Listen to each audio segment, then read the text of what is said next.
So I rarely get nervous doing these. As Mike said, I do them all over the place, but I just text my wife and said, you know, with all how well they did last year, I didn't want to ruin that. So hopefully this will be informative for you. So I just put this in because this is a big sort of deal for me. In 1996, I was asked to come to the University of Moscow to present a paper on using search marketing to reach overseas markets. It was based on my business school thesis that I actually failed on using the internet to reach overseas markets. 6 weeks after being failed, because the internet was a fad, I had a company that sold $26 million worth of product to Japan because we were online.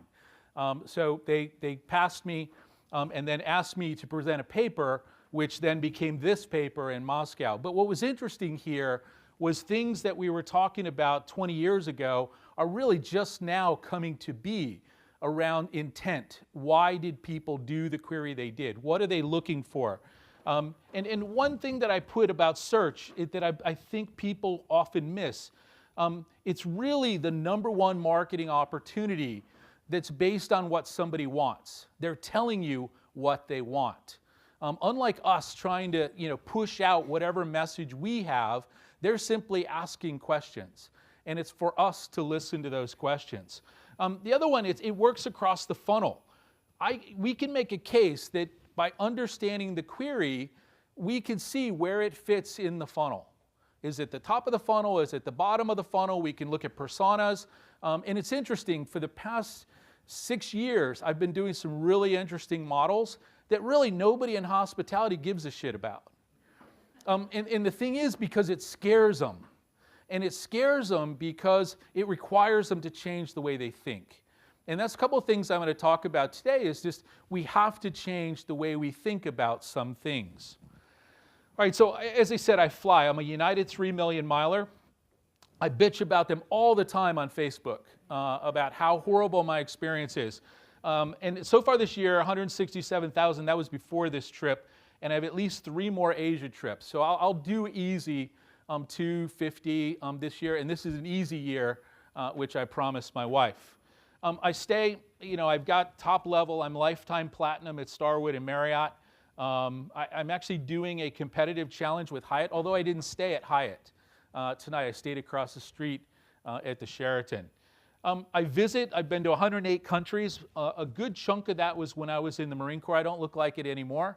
But I used to actually go and inspect security at embassies.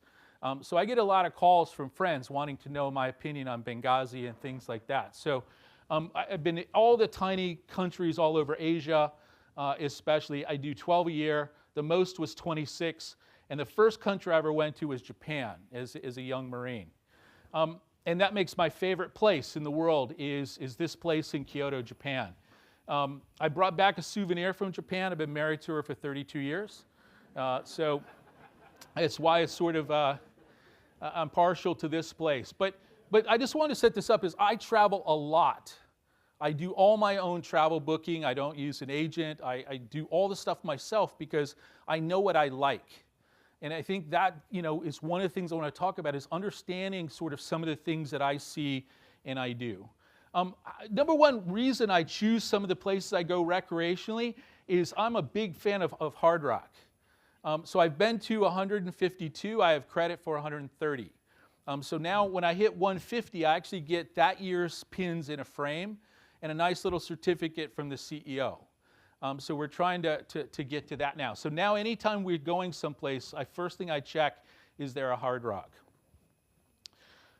So what I think are some of the biggest challenges we have in hospitality are, #1, listening to consumer interests.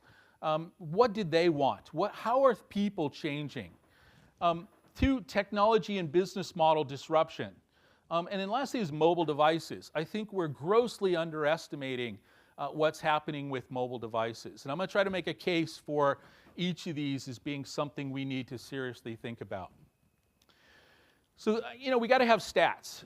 This one's saying, it's like, the question is, who or what will be the biggest driver of disruption in a travel industry? #1 at 29, almost 30%, is traveler preference and behaviors. What does the consumer want? #2 is says emerging startup and research. Well, duh. If we're not giving it, somebody else is going to have a better mousetrap. And that's what's happening. We see a lot of these things. It's a better mousetrap. And too many times, we can't get out of our own way. I spent 5 years managing global search at IBM. It's probably the single best education I had in search on how to move things through the pipeline. And we had 12 different content management systems. And the number one thing that team cared about was that those kept running. Anything we changed that could break it and affect our downtime, they went nuts over. And so it created a lot of chaos for us. Here's another one, a quote from Stephen Croy, the vice president at Starwood, basically saying it's changing the way Starwood connects with people. And it's also transforming every phase, from finding a hotel, checking in, to unlocking your door and personalizing your stay. This is why everybody's coming out with apps. But we find that most of the apps are never used. And an interesting stat I found was that while many travelers, I think it was 67% of travelers, have an airline app, less than 30% of travelers that are digital savvy have a hotel app. And the reason, most of them are crap. The thing I hate the most about Starwood's app is I have to remember my stupid 12-digit number and then what password. Now, if I use an Android phone, I can tie it into my security and my thumbprint. Why can't we do that? My thumbprint, let me get in to use your app instead of, I know security is important, but things like that, it's that. Now, if we listen to what he said, it maps what do you think the number one thing people want to do with the apps are? We want to bypass the front desk, right? This number two, we want to get recommendations. We want to manage the booking. The first three to me are perfect because I actually, although I speak a lot, I'm very uncomfortable around people. So if I don't have to talk to a human, I love it. So imagine if I didn't have to go to the front desk. I could just go straight to my room. Those are the kind of things. I've never used it. I've stayed once at a W and it didn't work, where I could actually check in and use my phone as my key. But, we look at there, get recommendation and information on things to do nearby. This is the concierge. People are wanting to find this stuff. That's the second part of what I'm going to talk about, is listening to what people want to know. Consumers are driving change. Like I said, this is the big thing we need to think about. And it's people like this, these two little troublemakers. These are my kids, right? So the one on the left is my son, and I'll tell you about what he does in a moment. And the one on the right is my daughter. They're actually in Portugal at an electronic music festival. They've been between 40, 50 countries each. They're grossly overpaid, both in digital. My son has his primary job up until Friday was hotels near at TripAdvisor on the search team. That was his job. For anywhere in the world where somebody would do hotels near train stations, hotels near sporting venue, that's what he did. He's received 9 Einstein Awards. To get an Einstein Award, you have to deliver 10 million visits to the site. And he's got 9 of them. All because he saw a pattern in the data, understanding hotels near. And now he's doing this on a mobile device so that, they deep linking their app. So when you actually do it, you can drive people directly to the app from Google. That's what he's doing now. He still has to do with this. But another thing that was interesting here, 2 things. My query was hotels near Cubs Stadium. I honestly didn't remember it was Wrigley Field. But Google did. Look what Google did. It actually gave me a result saying Cubs Stadium is actually Wrigley Field. So it knows some of these things. The second thing, this is actually this answer box. And later today, they're going to talk more about this. A stat just come out today, 11% of all the search results now have one of these boxes. And this box simply comes from somebody listing something, using tagging. This is sitting right below the paid search. And I'll show you an example later of somebody, they have the first 3 organic, but they're not this, because their website structure is the typical hotel website structure, or group structure and don't have anything in bulleted list or tagged. This kind of data, I can't give you the exact amount. When they started winning these, it was astronomical. The first thing the search community said, well, this sucks. Google's stripping my data and giving it to people. But they also give you a link. And can we get this? Can we be the answer for people? And that's one of the things Google's definitely doing.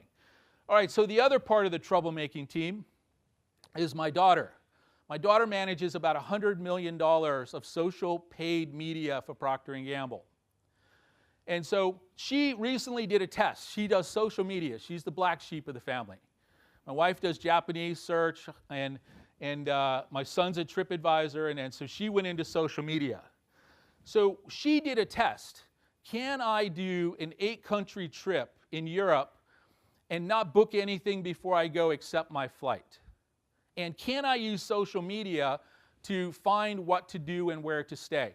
First place she went was Amsterdam. She took the train in from the airport. Almost any other transportation that she didn't use a tram or train, she used Uber. All over the world. Why? Because she got an international SIM card and she could use her data plan anywhere in Europe. Second thing, she decided while she was there, she met some people, said, hey, you need to go to Malmo, Sweden for a day. It's just across the river, across the bridge. And so she went on Airbnb and booked a place, like $30.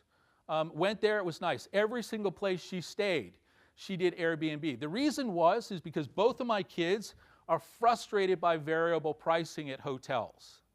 They call it the Trivago problem. When they look at Trivago and they see that the same place, or they go here on Monday and look at a price and go back on Thursday because they committed to the hotel, and it's $50 more, $100 more. Both of them refer that because they can. And so that's one of the reasons both have went to Airbnb.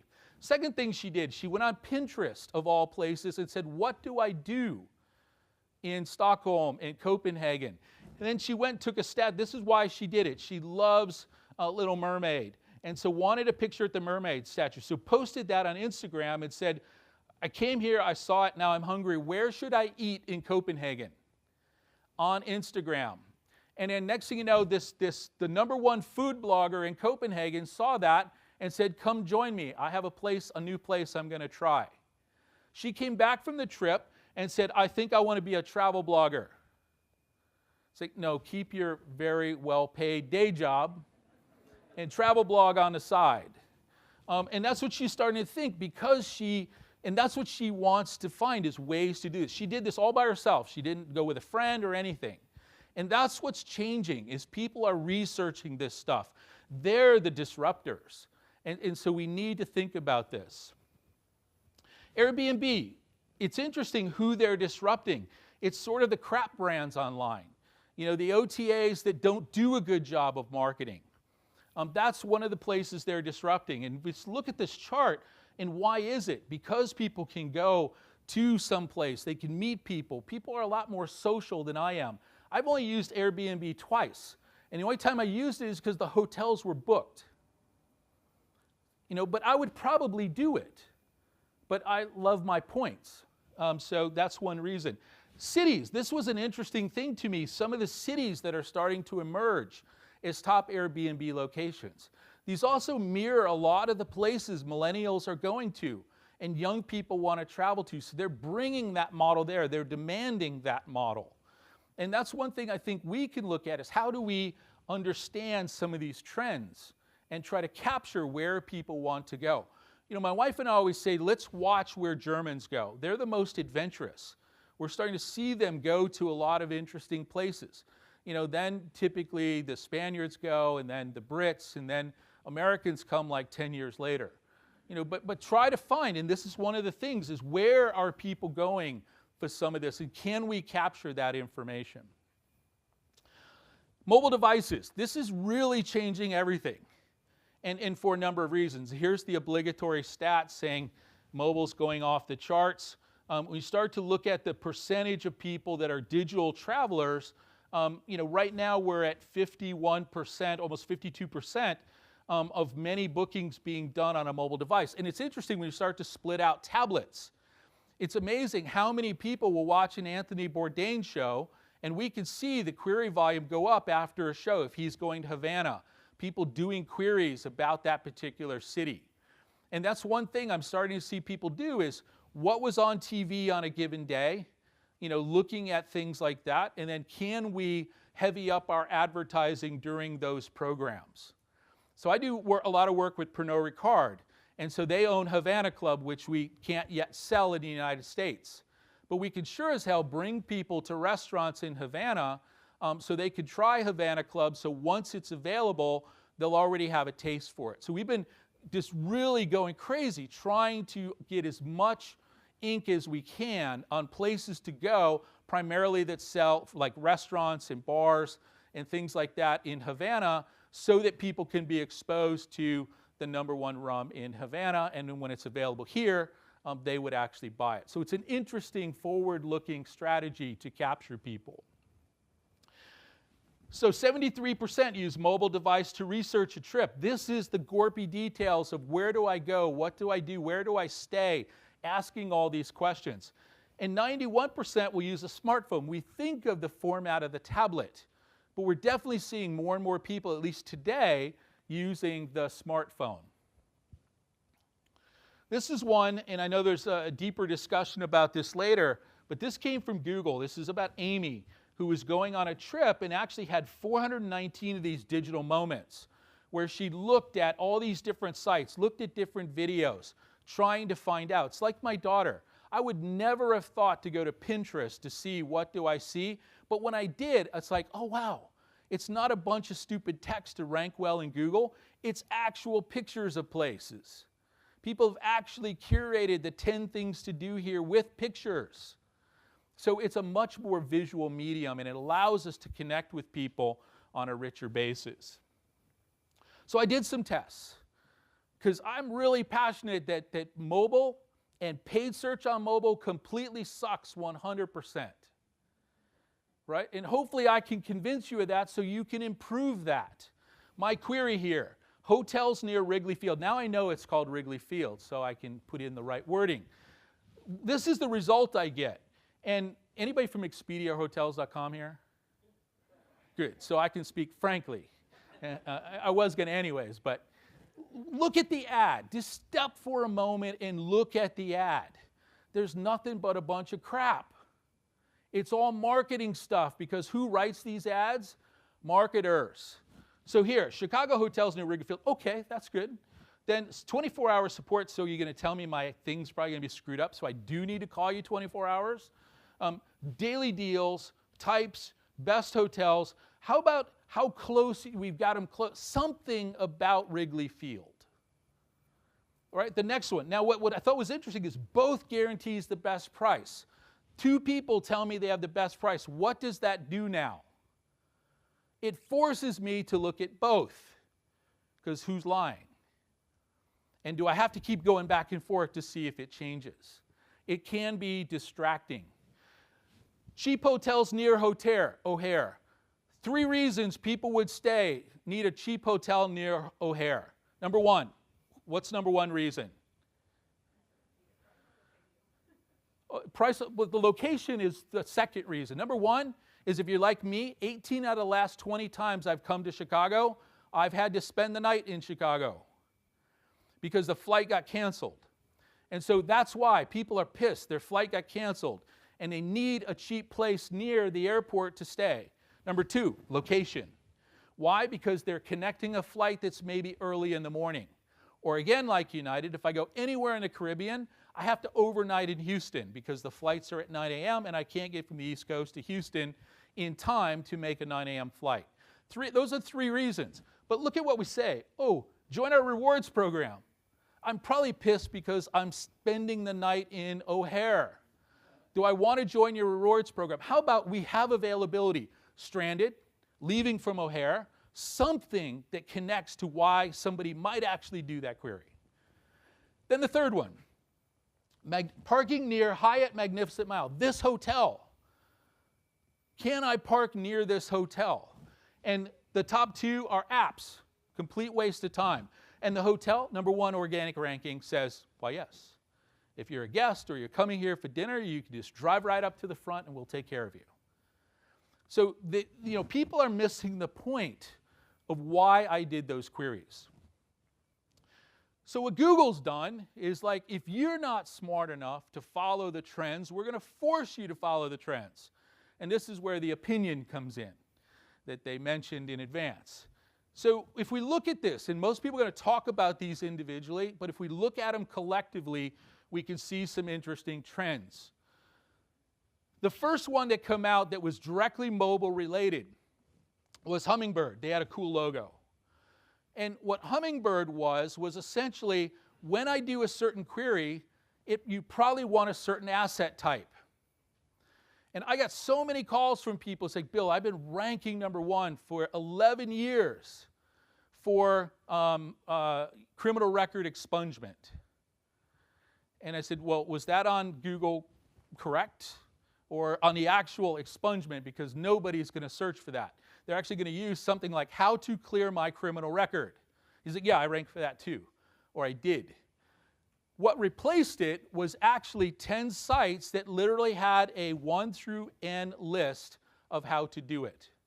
He's like, Bill, I'm a lawyer. I get paid to do this for people. Why the hell am I going to tell them 1 through 10 how to do it? Because guess what? Step number 2, step number 3, step number 4, it's hard and expensive, and you need a lawyer to help you. So he changed his page to literally say, here's the process. And if you think you need a lawyer, contact me, because I've been doing it for a long time. Within 2 weeks, he was back to #1. Why? Because Google wanted to give somebody, when they do a how-to query, one of two things: a video that explains how to do it, or they're going to give somebody a bulleted list of literally how to do it. Other things, if I want to know something about, say, Taylor Swift, probably want to know her tour dates, maybe videos, her song catalog. We know Elvis, if we do the tour, we do that. They're probably not going to give us tour dates. He's not actively touring right now. But I mean, that's the idea. They're trying to match content with that. That was the first thing. Number 2, weed out the crap. People don't have time to sift through your page that you over-optimized for search in 2002, because that was the tactic. Both of these were to weed out links, bad links, and the team will talk about this later. But that's why, to get rid of the crap, because people said, when I search on a mobile, I'm using my minutes and I need quality data. Make it fast. This, I still think today, is an Android conspiracy. Because if I was at Google and I was selling a platform, and guess what? If I could make people using an Android appear faster than somebody using an iOS or an Apple phone, then I could make the claim, Androids are faster. Now, can I amplify the web? Can I make it faster on that device? Hell yes, I can. I could take your website and make it rockin' on that for that device. Right? And that's what they did. They come out with this page speed. They come out with a number. One of the coolest things that I think, and I'm not here to promote anybody's products, is I love it that inside of Milestone CMS, we can go in and we can find things within, because it uses common sets of code, optimize those, and everybody using the platform becomes optimized. I'm going to put an asterisk. It's not 100% true, but it is, if you use the common code and a common code is deployed on your page, it is faster. I've not seen any other CMS product even get close to this. And that's something to think about. And Google did this because they wanted to make mobile faster. Then secure. We saw the data. How many people are booking on mobile phones and buying stuff on mobile phones? We need secure to be natively.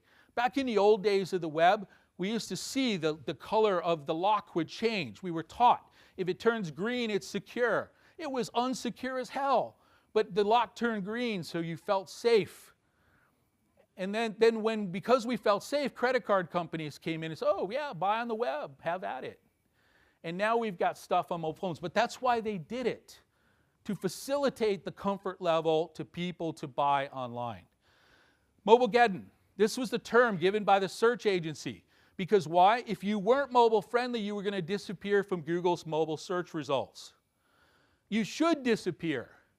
That crappy restaurant website that you built 14 years ago that is in Flash and won't load on an Apple phone, why should that be in the results? If it takes 14 minutes to download the graphic you spent $10,000 for, it shouldn't be in the results. And Google can test that. And if you're not in the results, you don't get clicked, you don't get traffic, you don't get bookings.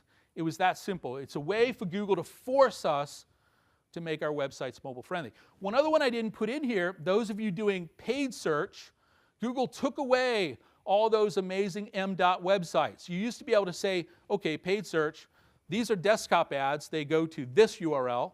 These are mobile ads and they go to this URL. The biggest thing Google did to get people to make responsive websites was take away that secondary URL. You can no longer point people to a mobile-friendly set page for ads. You have to send them to the right page. That was another big motivator for people to do it. Two more, RankBrain. What the hell is RankBrain? This is like porn in the SEO community because it's so geeky, half of them can't even understand it. And we can use the word artificial intelligence and we can use all of this stuff. I mean, I'm doing a keynote at probably the biggest search event in the world. And I'm going to talk about this, that every 3/4 of every article written in the search community in the past 6 months has been about this. And it's the least thing you should be concerned with. Because most of what people search for related to you, we've already matched it. This is for Google adding things like mobile phones, location, intent, trying to understand your query. And so they use machines or artificial intelligence to figure out what the hell you queried. That's what this is. And so let's get off of that. And then Google said, damn, they're still not making fast pages. So what we're going to do is take the stuff people actually want to do, and we're going to give them even a better workaround with AMP. And these are pages, right now it's limited just to news.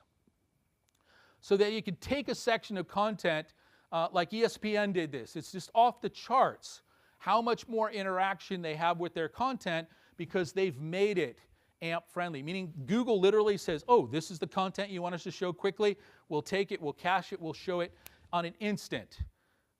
Somehow our mobile phones reading content online, especially news content and sports content, has become faster. All because Google can now parse out the crap and take the good stuff and show it to people. And so that's why this next idea is infrastructure enables this. You know, your infrastructure, how you think about your content, how you present your content is critical to doing this. Everything there was to force us to fix what we do. And when Google has to force us to make changes, we're behind the curve. And so we see people that are out there actively, what's Google going to do next? Because that's a great predictor of what people are doing. They have billions of queries. They know what people want. They know how people use it. They know where they're at when they use it. I was doing a thing for Absolute Vodka. We're actually targeting Russians going to 5 airports in Europe. When they're there, we actually, if they search for a variety of phrases, we actually tell them that this specific product that's popular in Russia is available in the duty-free. And we're paying the duty-free people to say how many people come in with that offer code.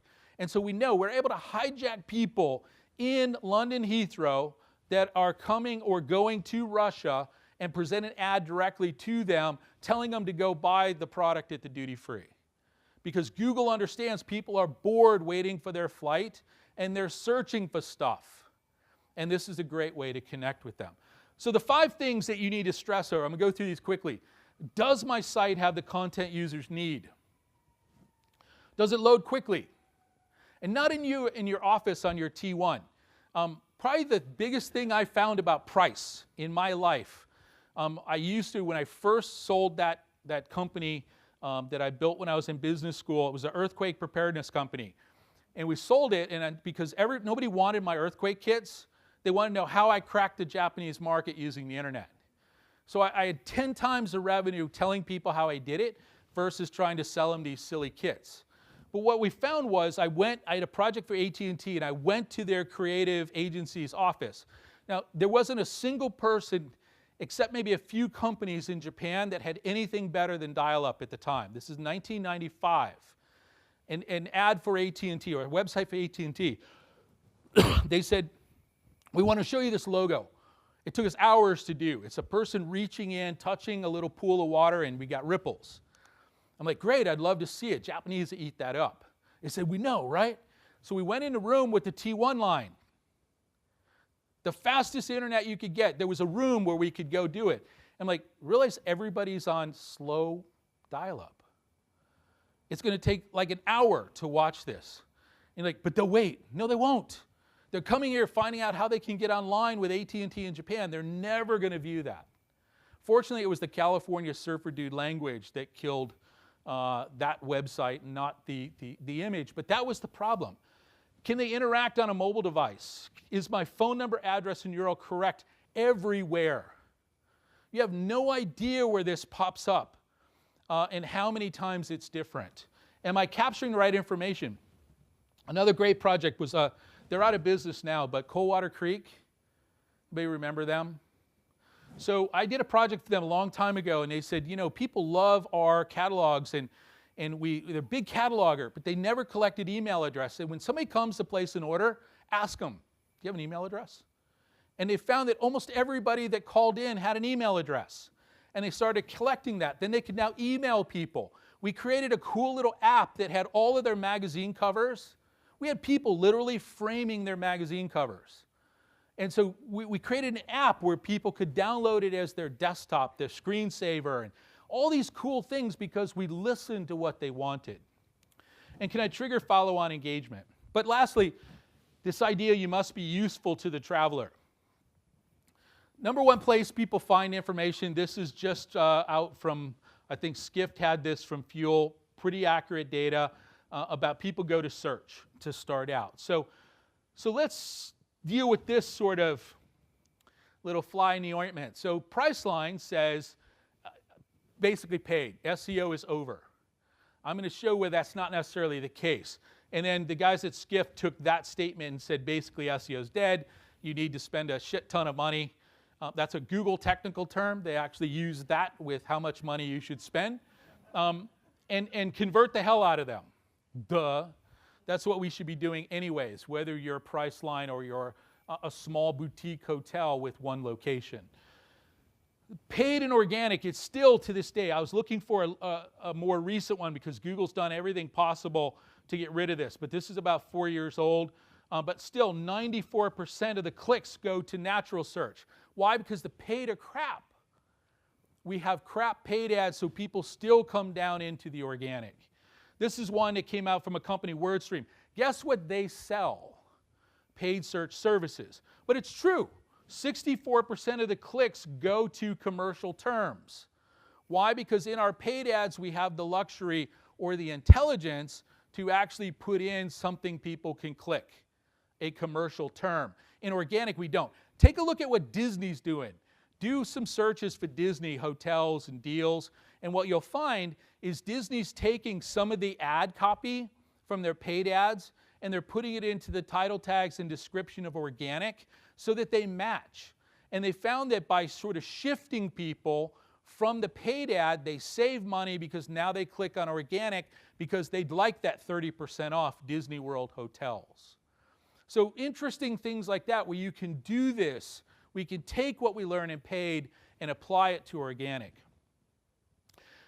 Paid seems to be going down. The spend is declining. This is why Google's going nuts trying to keep their billion-dollar revenue stream by creating new techniques. So, and the reason it's going is because the price is going up. Imagine when they got rid of the right rail and just have 4 paid ads. Right away, the supply went away. So the price went up. We've seen at least a 26% increase in aggregate cost per click prices because they took away inventory. Nobody ever looked on the right rail anyways, but you felt good because you were in the right rail. You were on page 1 of Google. All right, so let's look at some of this. I really want to hammer this point home. 38% of the travel queries are unbranded. So flights to Florida, cruises to the Caribbean, Chicago hotels. This is what we lose sleep over. Why? Oh, it's the next slide. So let me go back. So flights to Florida. Here's the paid ad, and you might not be able to see it. $116 Florida round trip, our best price guarantee. That's the paid ad. Do we have like one price? Are we like the US, if it fits, it ships? You know, so if you going someplace in Florida, we can get you there for 116 bucks, no matter where you're flying from or flying to. Now Google says, that's sort of stupid. Hey, where would you like to go? I was in Hartford when I did the query, and it said Hartford to Florida. Do you want to go to Orlando, Miami, Tampa, or Fort Lauderdale?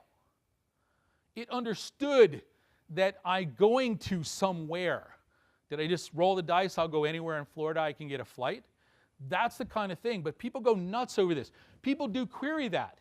Chicago, this is a query 2 days ago for hotels in Chicago. 2 words, hotels in Chicago and hotels Chicago, make up 4.1 million searches a month. That's why we go nuts over that query. If we look down, we see this query here, that it's downtown or hotels in the Magnificent Mile area, because Chicago's a big place. We need to winnow it down to a narrow place. And so, you know, here it's $4.77 a click, but there's only 6,000 queries. Why? Because those are money queries. People will convert off that query. When I was at IBM, the most expensive word we were buying was the phrase laptops. And in 5 years, we never converted a single person on the phrase laptops, because they're just looking, I want to know about laptops. We actually made the argument to take the phrases laptops and desktops and put them into an awareness budget on the same category as TV.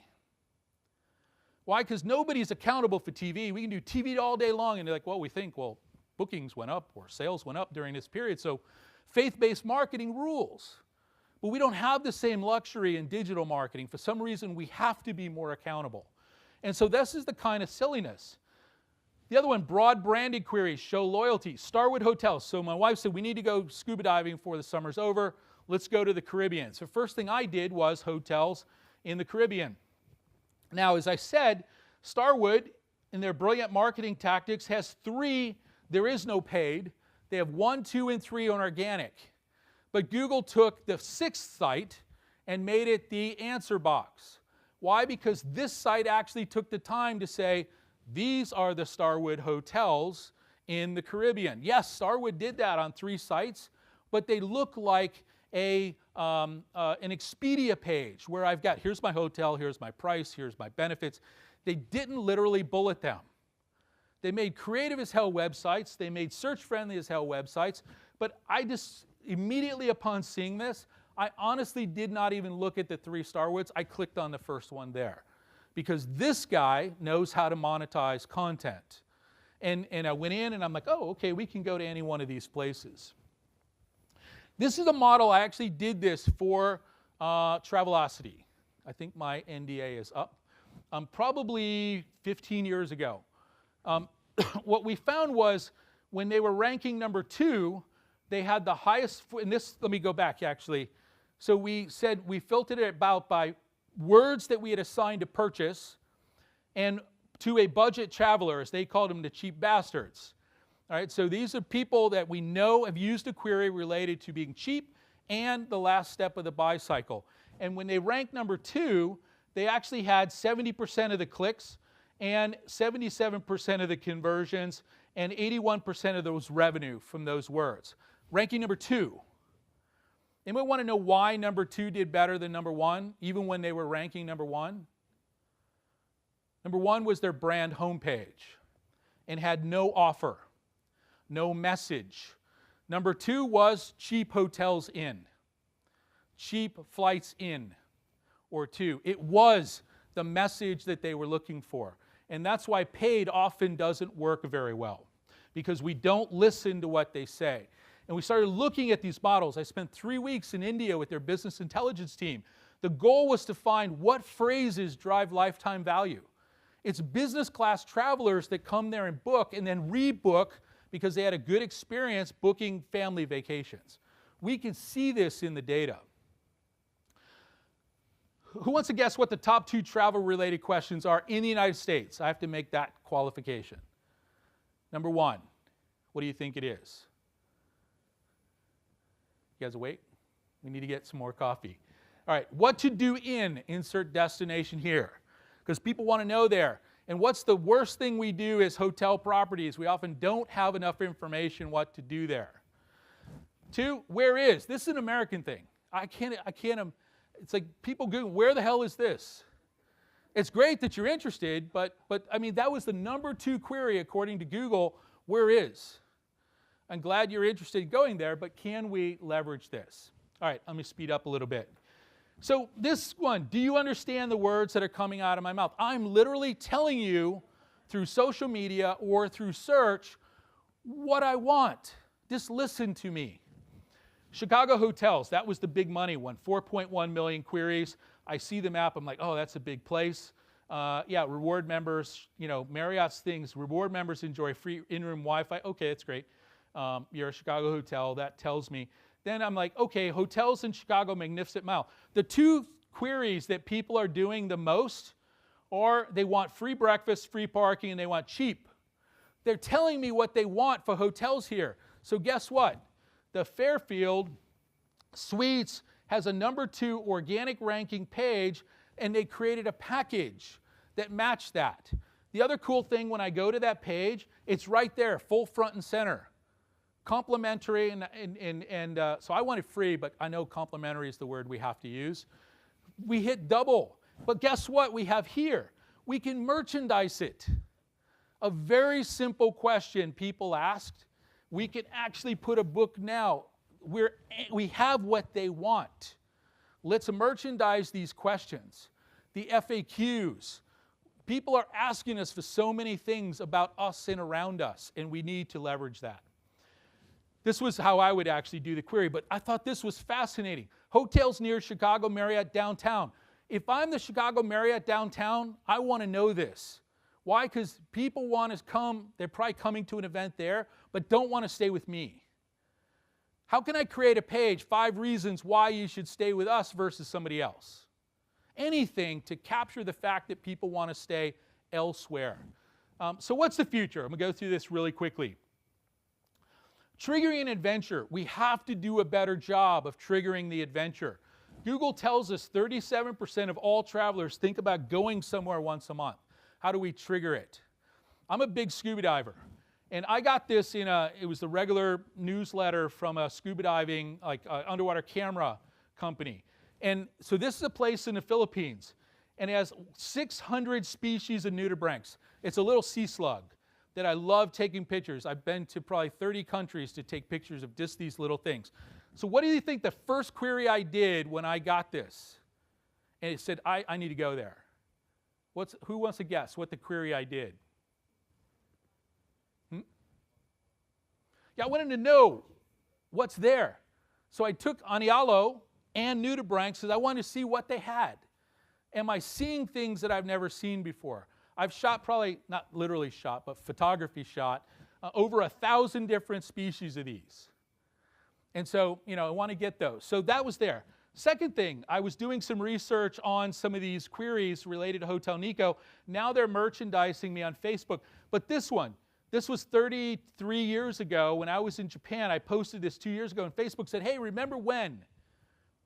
Why can't we do that? Remember when you went there? This is another great one. This is a scuba company in Maui. They send one of their dive masters, takes pictures on every dive, and they post them on Flickr. And what people do is they go get them off Flickr and they put them on Facebook. Almost 70% of his bookings comes from friends who saw these people's pictures on Facebook. Every other dive shop in Maui charges you $25 for these photos. And they look like crap most of the time. But because he gives them for free, people put them on their Facebook and said, I had an amazing experience here. I went to them because I found this Flickr account and they had the nudibranchs I wanted to take a picture of. I didn't look at anybody else because I wanted you to take me where these were taken. I knew the day that they went there, so they knew where they went. So little things like this. This $49 a year to do that. This is some interesting things around storytelling that are coming out. These now have buy buttons, so we can actually integrate stories and adventure and put a click to go book that. Sheraton across the street said, hey, thank you for your loyalty. Tell us if you have any of these special occasions. Let's say I would set an anniversary. Guess what they should do sometime about 3 to 4 months from now next year? I probably have an anniversary again. So tell me, would you like to come back? Was it a special event? Capture this information and market it. And I'm going to build this quick. So we need to listen to all these things, the devices, the locations, the queries, our history with the person. And this allows us to maximize this and really target people beyond what we've ever been able to do before. And we just have to listen. And we're starting to see all this stuff around bots and agents. And if you look at the chart, I put this in because most of it's not complete. It's still very, very far away.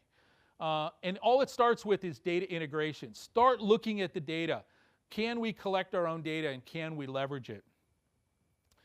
Meta search, this is really starting to boom now.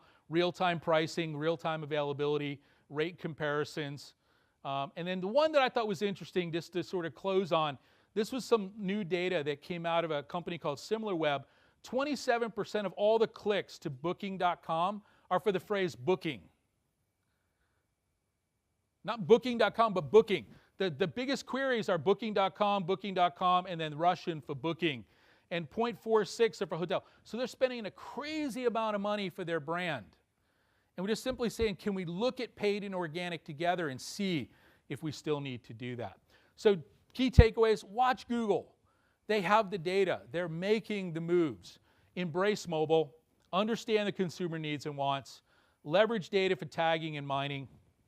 And lastly, attract, engage, and retain people because they're telling us what they want. We can connect with them and do some very, very amazing things if we actually just listen.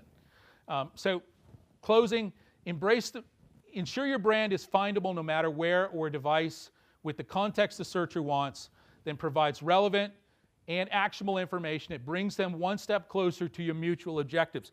Our objective is to sell. Their objective is to buy or to learn. And the better we can merge those objectives, the better we will be. So thank you.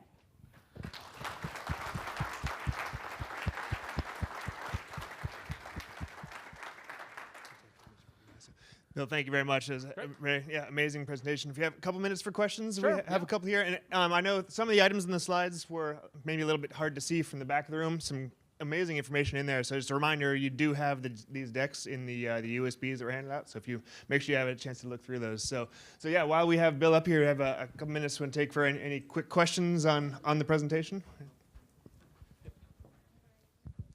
Hi, Bill. Thanks. That was great.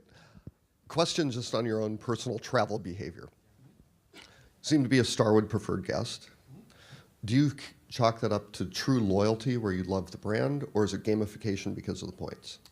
Both. They treat me the best. So I used to be really loyal to Marriott until I don't know what changed. I asked them what changed. I didn't get the same love. And same thing with Hilton. Completely went to shit. I'd had one experience at one hotel and a great experience elsewhere. I've never really had a bad experience with Starwood, and what my family likes is when they come along with me, is they like that sort of being upgraded to the suite or things like that. So that's really what it is for me, is more of, I believe they take care of me. They anticipate, and I feel the love. So I reciprocate by staying there whenever I can. Any other questions? So what we're getting there, too much attitude, too little attitude. I try to be gentle. I know you guys do this for a living, so. So James Meminger with Hersha Hospitality Management, and I've asked Banu this question too about amps right now in the hospitality space. Oh, you have it covered for me. Okay, so, but where are we at right now? Because I mean, as marketers, we are committed to all of that juicy stuff that's on our websites, right? We believe that commits. We believe that creates an engagement, a look, a tell, a feel, a smell, whatever it may be. Where are we at in the space with that? Where do you think we're at? I think you're not far off, because the whole thing I see with Google is if they can make money from it, they're going to do it. So it's highly monetizable. The problem is, just to be completely honest, all that touch it, feel it, smell it stuff doesn't necessarily lend itself to AMP. Because maybe we can show nice pictures of the location, but this is designed to get them relevant information quickly. So I think if you could take all that pretty and condense pretty into functional, then when it's ready, and it's going to come, we're already starting to see amping of ads and things like that, so it's not far off. I don't know when. I know there's other markets before it, With Pernod Ricard, we're really pushing hard for cocktail recipes. So it's not far off, but I think start to think about what do people want immediately when they do a particular query, and if we can sort of, I know, take some of the touch it, feel it, smell it stuff out and get them the facts quickly, then when it's ready, you're going to be fully primed for that. I mean, look at what ESPN's done. They've taken out all the noise, and if people want the stats from yesterday's game, they get that. They get the commentary immediately. And all the other stuff can load later, but immediately get them the answer that they're looking for. So if I want parking near you, or I want to know, how close is the hotel to a beach, you can show me the great beach photos, you can show me the map that it's 15 footsteps away, but get me the fact that it's close to the beach in text as quickly as possible.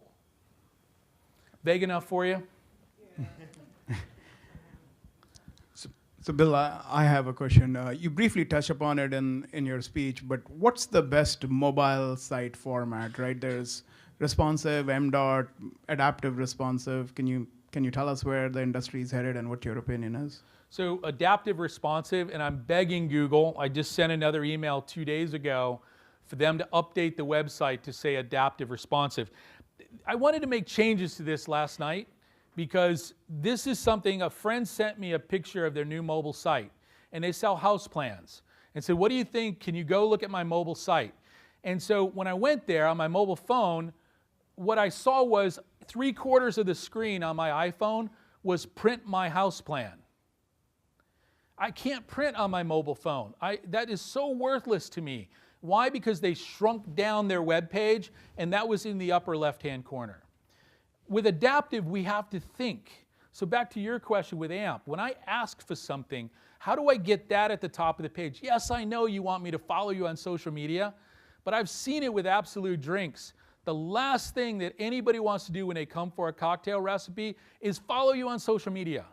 So we took those stupid icons off the top of the page, took the marketing goal and moved it down. That's why adaptive means whether you have this size, a huge Nexus phone, or you've got a small feature phone, or whatever it is, you need to think about what is on that screen real estate. And that's why adaptive response, not only does it fit, but the content is adapted to the format, and more importantly, I think, to the context of the query. And the sooner we can sort of, get past touch it, smell it, love it, which doesn't really convey on a mobile device, the better we'll be. And how do we get them to come to our amazing desktop where we can do everything except smell?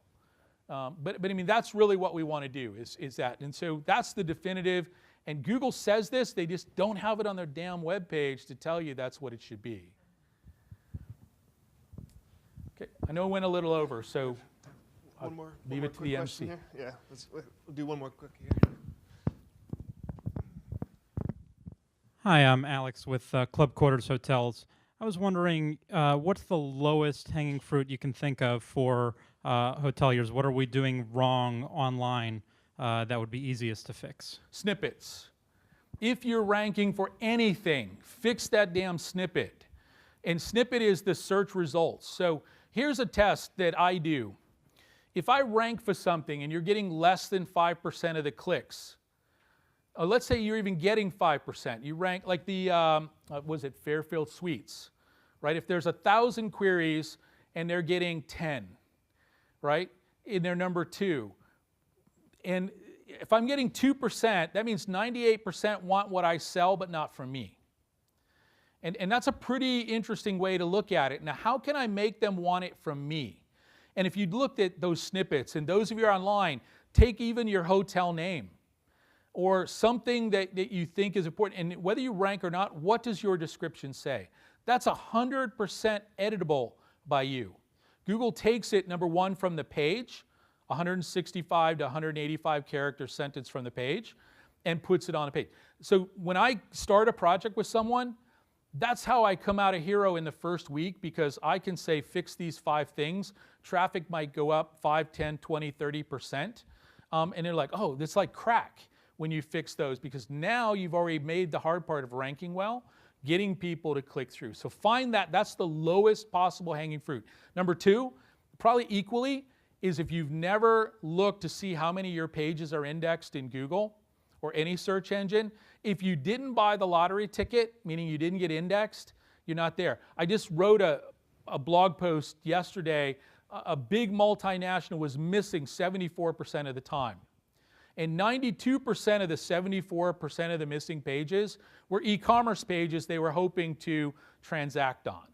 If you're not in Google, you can't be found, you can't be transacted. So that's the second one, is that delta between how many pages I have and how many pages I've indexed. They're the two things that will make you a complete hero if you can solve either one of those.